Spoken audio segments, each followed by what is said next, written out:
नमस्कार दोस्तों पाकिस्तान की हमेशा से आदत रही है वो जहां भी जाता है धरती पर कश्मीर राग अलापता रहता है। अब देखिए यूरोपियन यूनियन के साथ उसकी मीटिंग थी, ज्वाइंट स्टेटमेंट जारी किया गया और उसमें पाकिस्तान ने कश्मीर का जिक्र कर दिया। और आप देख सकते हो खबर, India questions EU Pakistan remarks on Kashmir and silence on terror. इसको थोड़ा सा हम डिटेल में समझेंगे और जानने की कोशिश करेंगे कि हुआ क्या है। ये जो यूरोपियन यूनियन और पाकिस्तान की तरफ से ज्वाइंट स्टेटमेंट आया उसमें क्या चीज़ है और भारत क्यों इतना ज़्यादा नाखुश है, और पूरा जो मामला है उसको अच्छे से समझेंगे। चलिए शुरुआत करते हैं, लेकिन उससे पहले आप सबको बता दूं, आप में से जो भी लोग यूपीएससी की तैयारी कर रहे हैं स्टडी आईक्यू के साथ जुड़ सकते हैं। हमारा जो नया बैच है वो 6 जून से स्टार्ट हो रहा है, जिसके अंदर प्रीलिम से लेकर इंटरव्यू तक की पूरी तैयारी कराई जाएगी। चाहे 2027 हो, 28 हो, 29, हर एक के लिए अलग अलग बैच अवेलेबल है। कोई भी डाउट है बैच से रिलेटेड, ये फोन नंबर दिया है, इस पर कॉल कर सकते हैं। यूज करिएगा कोड अंकित लाइव मैक्सिमम डिस्काउंट के लिए। चलिए शुरुआत करते हैं। सबसे पहले तो ये देखते हैं कि हुआ क्या। ये जो पूरी कंट्रोवर्सी की हम बात कर रहे हैं ये तब हुआ है जब पाकिस्तान और यूरोपियन यूनियन का स्ट्रैटेजिक डायलॉग हुआ था, और ये 8th डायलॉग था पाकिस्तान यूरोपियन यूनियन के बीच में। जाहिर सी बात है, जब भी इस तरह की मीटिंग होती है, कोई भी बायलैटरल समिट होता है, तो उसके बाद यहाँ पर एक ज्वाइंट कम्युनिकेशन जारी किया जाता है। अब देखो, ज्वाइंट कम्युनिकेशन में क्या होना चाहिए था कि पाकिस्तान और यूरोपियन यूनियन कैसे आपस में ट्रेड बढ़ा सकते हैं, कैसे रिश्तों को और बेटर कर सकते हैं। लेकिन उल्टा यहाँ पर क्या देखने को मिला, एक पैराग्राफ में पाकिस्तान ने यह जिक्र कर दिया कि हमने यूरोपियन यूनियन को जम्मू कश्मीर को लेकर चीज़ें बताई हैं। अब आप देखोगे ना एग्जैक्टली ये जो कंट्रोवर्शियल पैराग्राफ है, इसमें लिखा हुआ है the Pakistan side briefed on the issue of Jammu and Kashmir, and उसके बदले में जो यूरोपियन यूनियन है उनकी साइड ने रशिया का जो वॉर चल रहा है यूक्रेन के खिलाफ उसके बारे में पाकिस्तान को बताया। और दोनों साइड से ने एक्सप्रेस किया कि जो भी मामला है, जो भी डिस्प्यूट है, प्रॉब्लम है, उसको डिप्लोमेसी और डायलॉग के थ्रू इस कॉन्फ्लिक्ट का रेजोल्यूशन किया जाए in accordance with the principles of UN charter. अब आप खुद सोच के देखो, यहाँ पर कहाँ जम्मू कश्मीर और कहाँ रशिया यूक्रेन का मामला, मतलब कहीं कहीं से भी दूर दूर तक इसका लेना देना नहीं है। लेकिन पाकिस्तान जो है वो यूरोपियन यूनियन को कश्मीर के इशू के बारे में बता रहा है, और वहीं यूरोपियन यूनियन पाकिस्तान को रशिया और यूक्रेन के इशू के बारे में बता रहा है। और दोनों यहाँ पर सपोर्ट कर रहे हैं कि हाँ डिस्प्यूट है, मतलब किस बात का डिस्प्यूट है, हमें उसको रिजॉल्व करना है। और इसी को देखते हुए भारत की तरफ से भी इमीडिएटली रिस्पॉन्ड किया गया। हमारे जो स्पोक्स पर्सन है रणधीर जायसवाल साहब, उन्होंने कह दिया साफ साफ, एक तो ये कि जम्मू कश्मीर और जो लद्दाख है ये भारत का इंटीग्रल और इनएलिनेबल पार्ट्स ऑफ इंडिया है।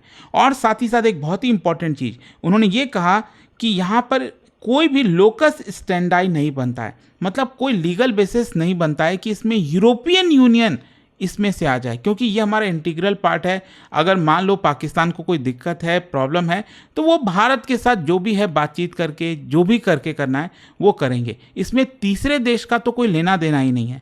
अच्छा, यहाँ पर समझिए भारत इतना गुस्सा क्यों है, क्योंकि बहुत से लोगों के मन में सवाल आएगा कि भाई देखो, ऐसा तो कोई बड़ा बात हुआ नहीं था।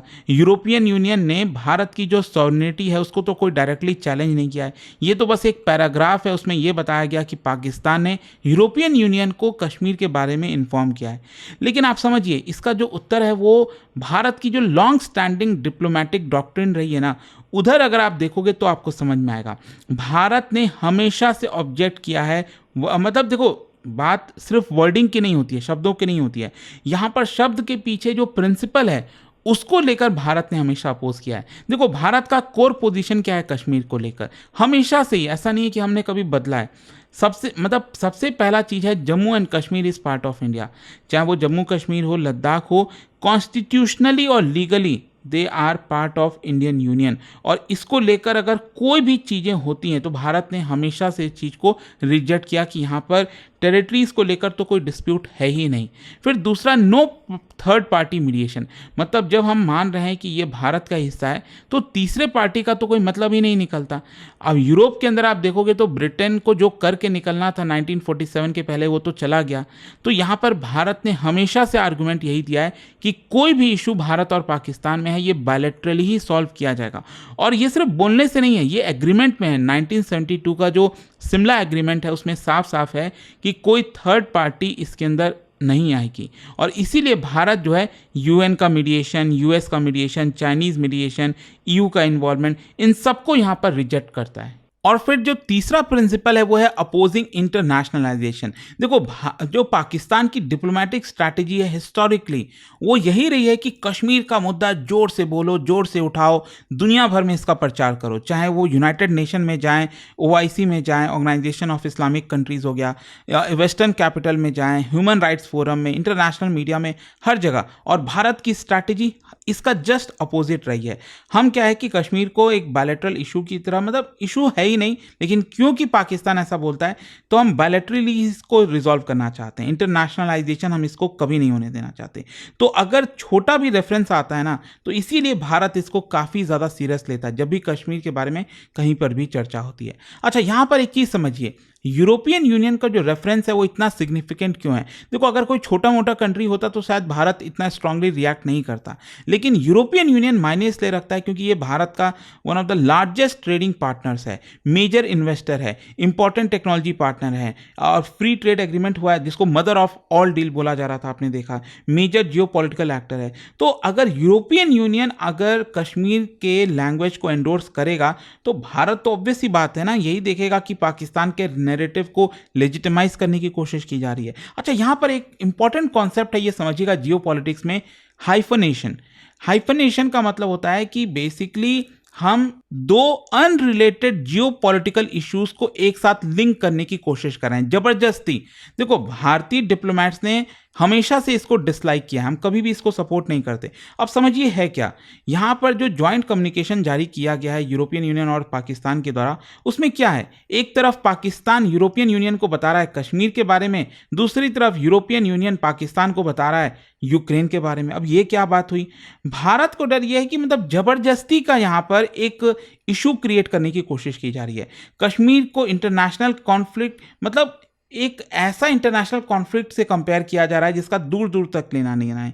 मतलब Ukraine Russia war, Palestine issue, other international dispute, उसके साथ जोड़कर देखा जा रहा है कश्मीर को, जो कि बिल्कुल भी गलत है। यहाँ पर भारत ने इसीलिए इसको कंप्लीटली रिजेक्ट किया। अच्छा, पाकिस्तान का ऑब्जेक्टिव क्या है? पाकिस्तान तो देखो, जैसा मैंने बताया 1947 से वो आज़ाद, मतलब पाकिस्तान बना ही इसीलिए था, ऐसा लगता है कि वो कश्मीर का मुद्दा उठा सके। उसका ऑब्जेक्टिव ही यही रहा है कि हमेशा कश्मीर का जो मुद्दा है उसको अलाइव रखो, ख़त्म मत होने दो।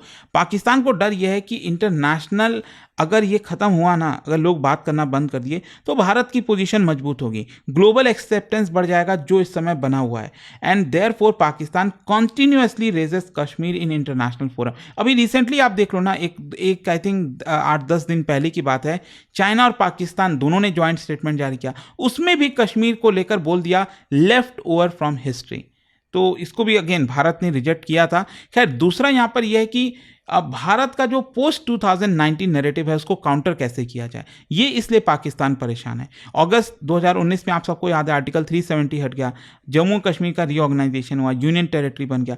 पाकिस्तान इसको अपोज करता है, एंड सिंस देन पाकिस्तान की हमेशा से ये पॉलिसी रही कि कैसे भी करके फॉरेन गवर्नमेंट्स को कन्विंस किया जाए कि कश्मीर अभी भी डिस्प्यूटेड है। क्योंकि भारत ने तो एकदम, मतलब थोड़ा बहुत जो आसार बचा था पाकिस्तान के लिए वो भी ख़त्म कर दिया। पाकिस्तान यही बोलता रहता था ना, देखो आर्टिकल 370 मतलब जम्मू कश्मीर अलग है, अलग तरीके से गवर्न होते हैं, और ये चीज़ थी नहीं, धीरे धीरे वैसे ही वो डाइल्यूट हो गया था। लेकिन भारत ने, सरकार ने भी चलो वो भी कर दिया कि भाई ये ख़त्म किया जाए, जो भी कुछ भारत में लागू है, कानून व्यवस्था सब कुछ, वो आपका एग्जैक्टली हूबहू आपका जम्मू कश्मीर में भी होगा। अच्छा, डिप्लोमेटिक बैलेंसिंग करने की कोशिश करा है, क्योंकि पाकिस्तान के पास बहुत सारे चैलेंजेस हैं, इकोनॉमिक डिफिकल्टीज, कर्ज में डूबा हुआ, आईएमएफ के ऊपर डिपेंडेंट है, सिक्योरिटी चैलेंजेस हैं। तो कश्मीर कुछ ऐसे मुद्दों में से है जिससे पाकिस्तान भी सोचता है कि कुछ डिप्लोमेटिक सपोर्ट उसको मिल सके इंटरनेशनल कम्युनिटी में, इसीलिए सारी चीज़ें करता रहता है। अच्छा, यहाँ पर आप सबके मन में एक और सवाल आएगा कि भाई में हो रहा है, पाकिस्तान उसका एक इंपॉर्टेंट प्लेयर रहता है, तो इसीलिए यूरोपियन यूनियन पाकिस्तान के साथ एंगेज करता रहता है। अब क्वेश्चन ये कि जो भी कुछ हुआ है, क्या इससे भारत और यूरोपियन यूनियन के रिलेशंस खराब हो सकते हैं? देखो, कोई बहुत ज़्यादा लगता नहीं है, क्योंकि दोनों साइड्स को जानते हैं, यूरोपियन यूनियन भी जानता है, भारत भी जानता है कि ये मुद्दे कुछ है नहीं। अल्टीमेटली हमें इकोनॉमी पर फोकस करना चाहिए, trade, technology, semiconductor, green energy, क्योंकि ये सारी चीज़ें पाकिस्तान जैसा देश ही कर सकता है। भारत के साथ जब बात होगी तो मदर ऑफ ऑल डील्स के बारे में बात होगी। तो इसीलिए कहीं ना कहीं जो है ऐसा लगता नहीं कि कोई, हाँ ये बात सही है कि भारत भी समय समय पर बताता रहता है यूरोपियन यूनियन को कि भाई देखो कश्मीर जो है वो हमारे लिए रेड लाइन इशू है, इसमें बहुत ज़्यादा घुसोगे, ऑल्दो वो घुस नहीं रहा है लेकिन बहुत ज़्यादा घुसोगे तो ये एक रेड लाइन की तरह होगा और चीज़ें फिर खराब हो सकती हैं। तो आई होप आपको डिटेल में समझ में आ गया होगा कि एग्जैक्टली ये हुआ क्या था, पाकिस्तान यूरोपियन यूनियन ने ये जो ज्वाइंट स्टेटमेंट जारी किया इसके क्या मायने हैं। और जाने से पहले एक बहुत ही इंटरेस्टिंग क्वेश्चन, क्या आप बता सकते हो, देखो यूरोपियन यूनियन बनने से पहले उसको कहा जाता था यूरोपियन इकोनॉमिक कम्युनिटी। क्या बता सकते हैं कौन सी ट्रीटी थी जिसकी वजह से ये चेंज हो गया, यूरोपियन इकोनॉमिक कम्युनिटी से बन गया यूरोपियन यूनियन? और इसका जो राइट आंसर आप सब जानते हैं, मेरे इंस्टाग्राम पर तो मिलेगा ही, वहाँ पर अगर आप नहीं हो कोई बात नहीं, टेलीग्राम से ले सकते हैं इसका सही उत्तर। और दोस्तों जैसा मैंने आपको बताया, अगर आप यूपीएससी की तैयारी कर रहे हैं, स्पेशली 2027, 28, 29, कोई भी यहाँ पर अलग अलग बैच अवेलेबल है, आप उसको ज्वाइन करिए जिसमें स्मार्ट मॉडल आपको मिलेगा। मतलब हमारा जो इस बार बैच आया है इसमें आपको एक प्रॉपर डैशबोर्ड मिलेगा, अपने आप को चेक कर सकते हैं आपकी प्रिपरेशन कैसी चल रही है। प्रीलिम्स मेंस इंटरव्यू की तो तैयारी कराई जाएगी, 18 बुक्स भी हम आपके घर पर भेज देंगे, 1-to-1 मेंटरशिप, रिवीजन टेस्ट, सब कुछ मिलने वाला है। कोई भी डाउट है, प्रॉब्लम है, ये फोन नंबर पर कॉल कर लीजिए एंड यूज करिए कोड अंकित लाइव मैक्सिमम डिस्काउंट के लिए। स्टडी IQ IAS, आपका सिलेक्शन हमारा मिशन।